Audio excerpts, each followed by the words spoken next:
This is Money Stories. Brought to you by Amy and Ben from In Financial Services. Today, we're joined by Janine, Amy and Ben, where we'll break down another money question. Today, we'll break down what it's like to have your first meeting with a mortgage broker. Okay, so we're back with another episode of Money Stories, but this time we're talking money questions. Ooh. And we're here with Ben and Janine. Hello. Hello, hello. And the question that we've got is, what should I expect when meeting with a mortgage broker for the first time?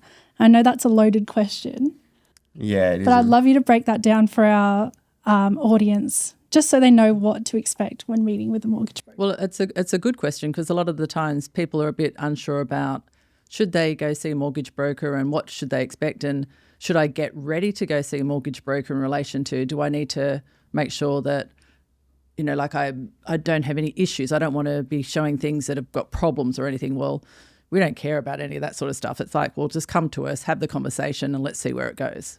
And I think people also don't know when to go see a mortgage broker, at what stage. Yeah.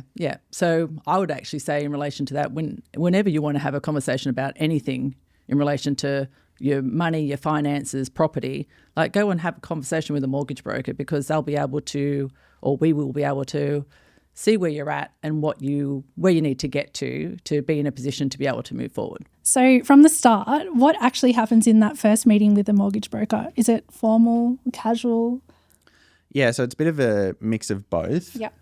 But the main things that a mortgage broker is looking to determine whenever they meet any clients, there's probably two main things from the bank. So we want to look at your borrowing capacity, so what you can actually afford to borrow as a loan amount from any particular bank.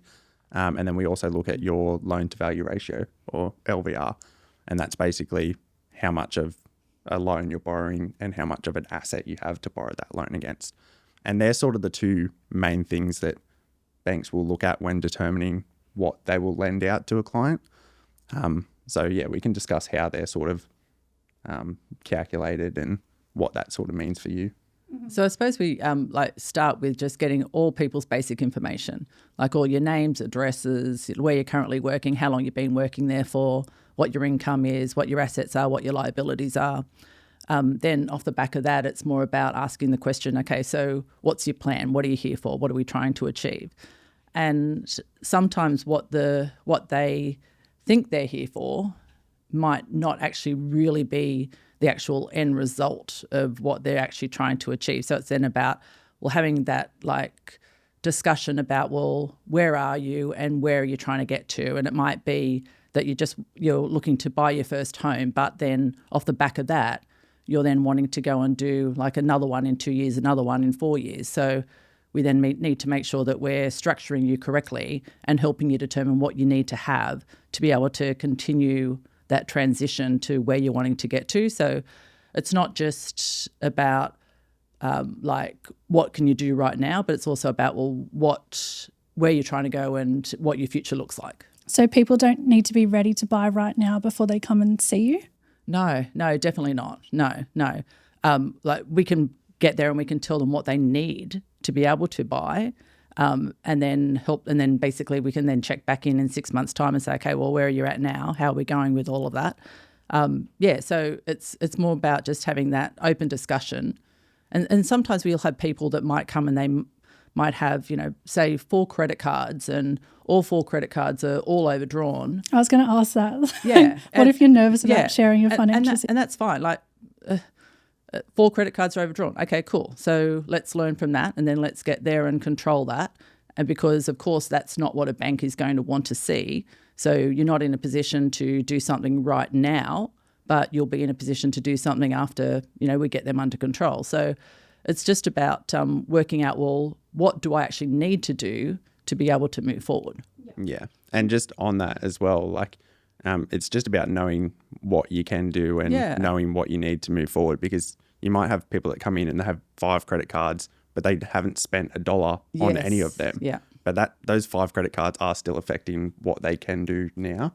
Yeah. So it's just about having the conversation with someone who knows what you need and setting up a plan on where you can go. For someone that is worried about their financial situation and disclosing that to someone, do you think when they come and see you, that kind of takes some pressure off them because now they've got a plan to get out of it and move ahead?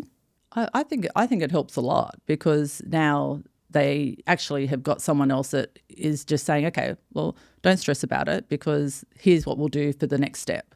So it's like, kind of a bit of relief. Yeah, definitely. Yeah, definitely. Yeah. Yes. I think so too, because I used to be someone that would just like not look at my bank account, ignore the problem. So it's good to have another set of eyes on it and then give you a plan to move forward. Yeah.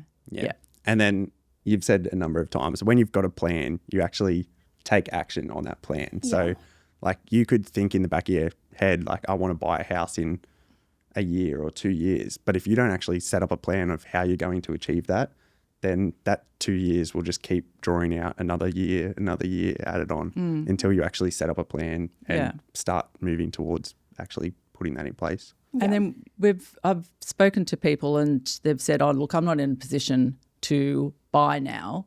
I won't be in a position, I don't have enough savings. I won't be in a position to get there and buy for another 1 to 2 years. I'm like, okay, well, let's just actually have the conversation about that because do you have the appropriate amount of income to be able to buy?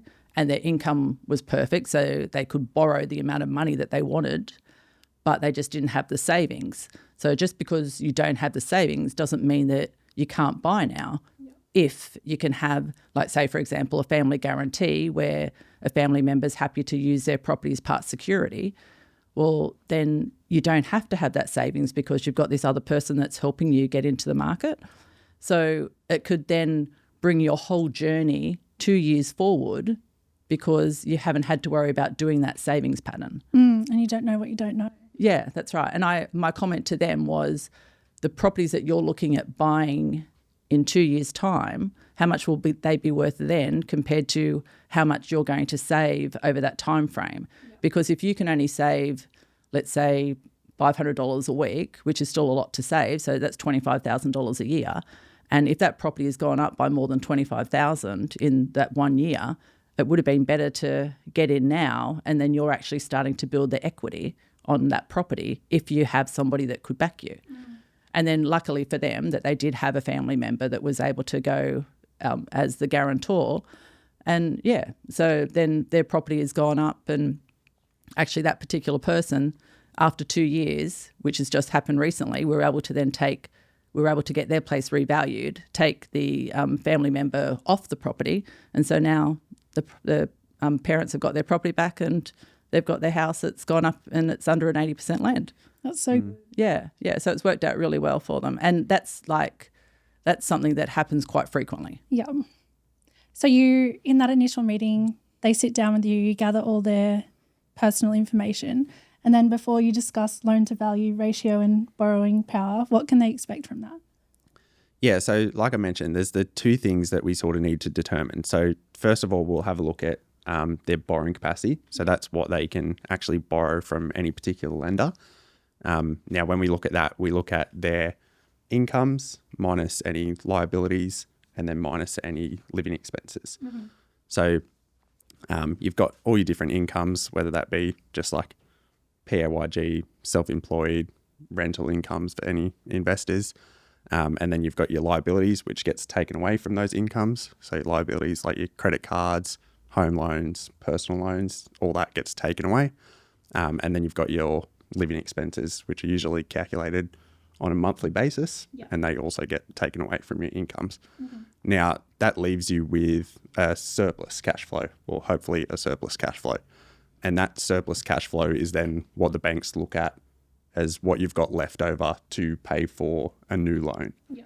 So they'll look at that surplus cash flow and look at new loan repayments on current rates plus a buffer.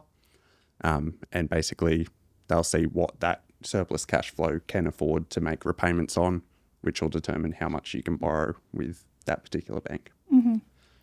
And when they leave that after you've calculated the loan to value ratio and the borrowing capacity, what does that do for them knowing that information? So that calculation is just on their borrowing capacity. So that's just what they could afford to borrow as a loan. The loan to value ratio is separate from that. So the loan to value ratio is, okay, well, if I did borrow that loan, what can I secure that loan against? So what assets have I got to secure that loan against? Now, say you can borrow 800,000 and a bank wants to cap your LVR at 80%, then you would need $1 million worth of assets to borrow that 800,000 against. So you've got your borrowing capacity on one side, which is how much you can actually afford to borrow from any particular bank. And then you've got your loan to value ratio, which is if I did borrow that amount, what assets have I got to secure that against? And that loan to value ratio could be 70%, 80%, 90%, 95%, depending on what situation you're in and what lender you're going with. Yeah. And the same with the income, because the income can be different going from lender to lender and depending on what you're doing. So PAYG, self-employed, overtime, penalties, like bonuses all get treated differently by different lenders. So having the conversation with a broker as opposed to just going directly to a bank that has one policy then gives you the availability to see where your income fits in relation to multiple lenders instead of just one lender. Mm-hmm. And does your borrowing capacity or your loan to value ratios change between residential and like investment property? Yeah, definitely. So the loan to value ratio is essentially how the lenders measure like the risk involved with lending that amount of money. Yeah. So going back to the borrowing capacity, provided you can borrow that amount and you can service that new loan, then that's one side of the equation. But then the loan to value ratio measures the risk involved with that. So typically for residential, most banks will want that to be at an 80% loan to value ratio, because that's where they see that if anything did go wrong and you had to sell that property, then they're probably going to get their money back. So it's not as risky for them. Yeah. Now, it changes in different scenarios. Like if you've got a particular type of employment, like a doctor, then banks may be willing to lend you 90%, 95%, and may be willing to open up their risk for particular employment types. And it changes for a whole bunch of other reasons as well. But if you were looking to buy, say, commercial, they might want to lower that risk down to like a 70% LVR. So they're not taking on as big of a loan amount against that property value. Yeah, okay. So every situation's a little bit different, but they're the two main things that you want to look at. Can you afford to borrow the loan? And then what bank will allow you to borrow that loan amount against whatever property value you're looking to purchase? And what about, I've heard some professions, their loan to value ratio doesn't matter as much or something like that? Yeah, so like I said, some lenders, and it changes from lender to lender, every bank is different. Yep. But some banks will allow more risk for different employment types or different occupations. So that could be like finance professionals, doctors, pharmacists. It changes from each lender to lender. So it's all about coming in, having the conversation about what you do and us getting your information. And then we can have a look around at what actually works for you. And it might be that you need to close a couple of credit cards, like how Ben was saying that if you've got credit cards that you're not using and you think that, hey, that's not really affecting me in any way. Well, it is affecting your borrowing capacity because they do have to take into account the limit on the credit card as if that was a loan that you had actually drawn up to. So it might be that you have to close multiple credit cards or get rid of a personal loan, or it's just about having that conversation and then seeing, okay, well, what, even though the bank is saying that you can afford it, what do you actually also think that you can afford? Yeah, okay, right. Yeah. So we like to give people how much money their repayment's going to be and then ask the question, okay, so how do you feel about that? Do you feel like that's something that is achievable for you? Because even though a bank might say that you can borrow $800,000 because of just because of everyday living, you may feel like, well, hey, that's the repayments on that. It's just all too much. So, okay, well, what repayment amount would you like per week? And then we can then work it backwards and we can say, okay, well, if you want a repayment amount of $800 a week, what does that loan look like? And if that's your loan, well, then what property price do you need to be looking at? Now that we know the property price, okay, is there the kind of properties that you're happy to buy? So it's about looking at it from the multiple different angles. What about the people that have never budgeted before in their life and so they don't really know what they can afford each week? Yeah, well, in that case, we'd still give them what their monthly repayments would look like or like what their weekly repayments would look like depending on when they get paid. And if it's like, say, their first home or their first investment property that they're looking to buy, then we recommend looking at those monthly repayments and then actually making those monthly repayments into a savings account and just seeing that if that is possible to keep making those monthly repayments into that savings account and not be like living stressfully or having a hard time living. But a lot of time, a first home buyer will have been saving X amount of dollars per week. Yeah. So let's say that they've been saving, $500, and now this new loan is going to be $700. So what have you been doing with that extra $200? Is that now pushing you too far to the limit? So it's, just about looking at what their track record is. And if the track record isn't there, like Ben was saying, like maybe go down the path of putting that money into a bank account. But if a person's already paying rent, well, that's also showing that track record. Yeah. Yeah, definitely. In the cases where they don't have to save because they can do the guarantor thing, what do you say for them people? Well, that comes down to the budget, not budget because they don't have the budget set up, but that comes down to showing them what those repayments are going to be and then seeing if they can actually do that for the next month or next 2 months while they're actually looking for properties. But a lot of the time, those people that you're talking about they're already renting. Yeah. So if they're already renting and they're already paying, $600 or $700 a week on rent, well then let's compare that to what their new repayment will be. Yeah. So in that initial meeting to figure all this out, do people need to come with bank statements and proof of income? Yeah, so any documents help the initial meeting. So pay slips, bank statements, they all help. But you don't need to come in with those documents as long as you have a rough idea on what is actually happening. Then we don't need those documents to actually see that that's happening. I'll trust your word that is happening. Yeah. Obviously, the bank statements help because if you have no idea, then you can just pass those statements over to me and those pay slips over to us, and then we'll go through those and actually have a look at what is going on. But as long as you have a rough idea on what's going on, then we can look at it from there, start from there. I suppose the main point off the back of that is in your first meeting, just be truthful about what you actually really have and what may not be working correctly at the moment for you. So there's no point saying, okay, well, I earn $100,000, whereas on a pay slip it's really 70. Or there's no point saying, hey, I don't have any credit cards, where when you go and do a credit check, that you've got 4 credit cards that have got, a $30,000 limit that are all overdrawn. Just be truthful about what you've got because it's going to come out anyway. So it's better to have the appropriate conversation and know exactly what you can do as opposed to having to get there, in the end anyway. Are most people truthful?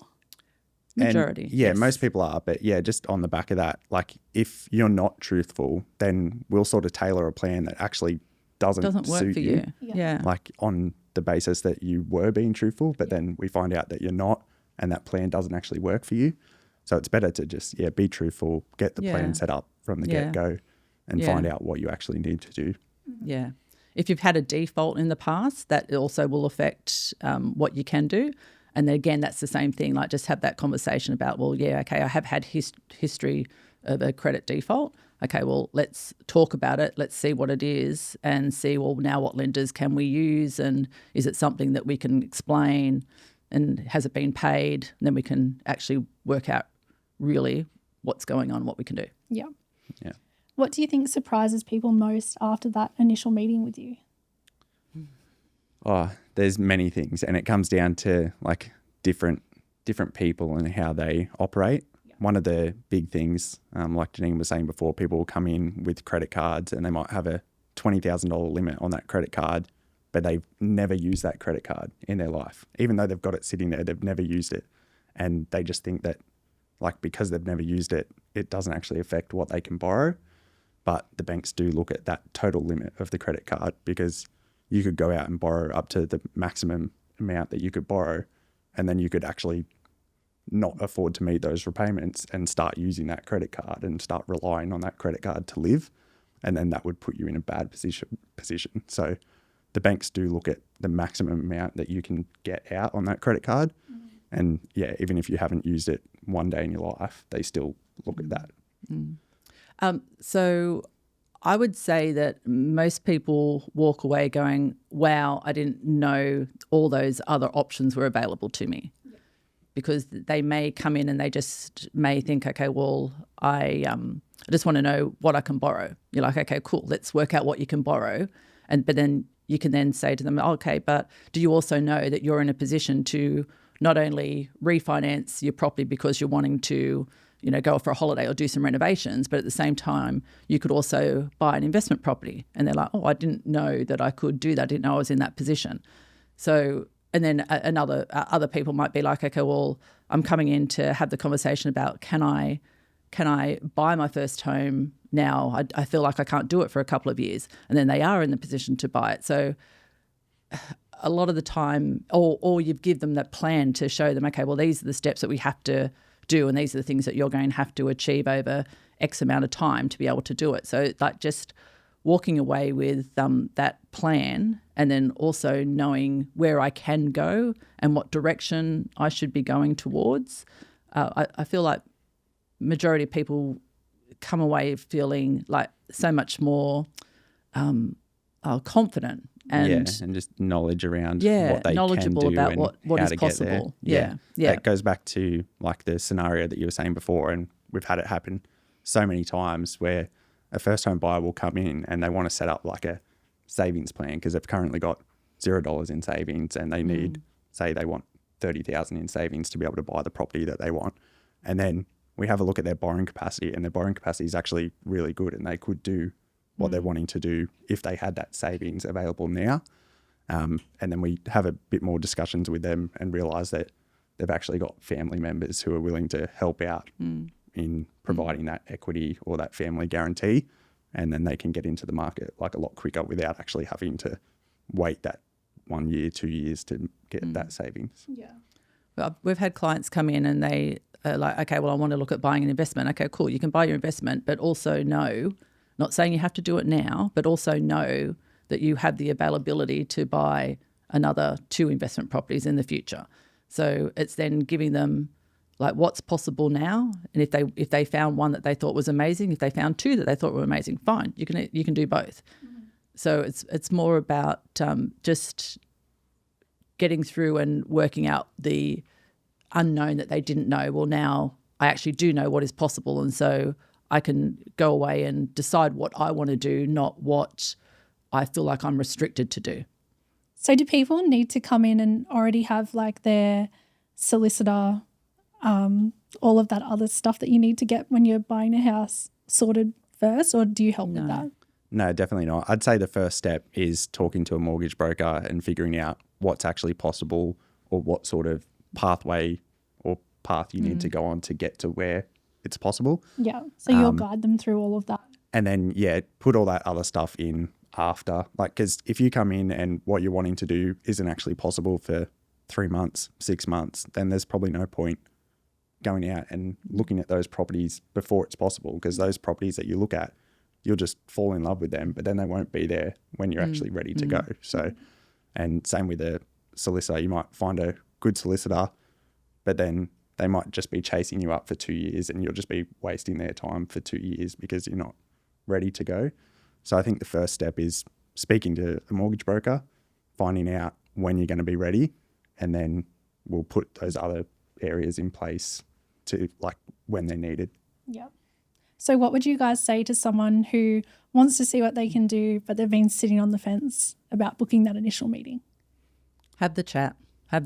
Go and speak to a mortgage broker that you have been referred to, that you can trust, that you're happy to have those conversations with, and just find out what's possible.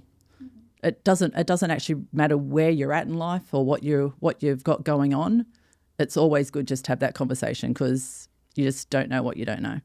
Yeah, it's good to just build your knowledge and figure out what you can do and or what you need to put in place to get there. Yeah. Even if you've got your home loan and then you think, hey, like, I'm pretty happy with what I've got at the moment, it doesn't hurt just to have that conversation about, well, is that actually right for where I'm trying to get to? Am I happy with the interest rate? It just doesn't hurt to have the chat. So just take that, 30 minutes out of your life and just do a little check-in. Yeah. Yeah. Good to know. Well, thank you so much, guys. I think that'll really help our audience figure out what to expect when meeting with a mortgage broker. Cool. Yeah, Thank hopefully. you. Cheers. This is Money Stories. Brought to you by Amy and Ben from In Financial Services.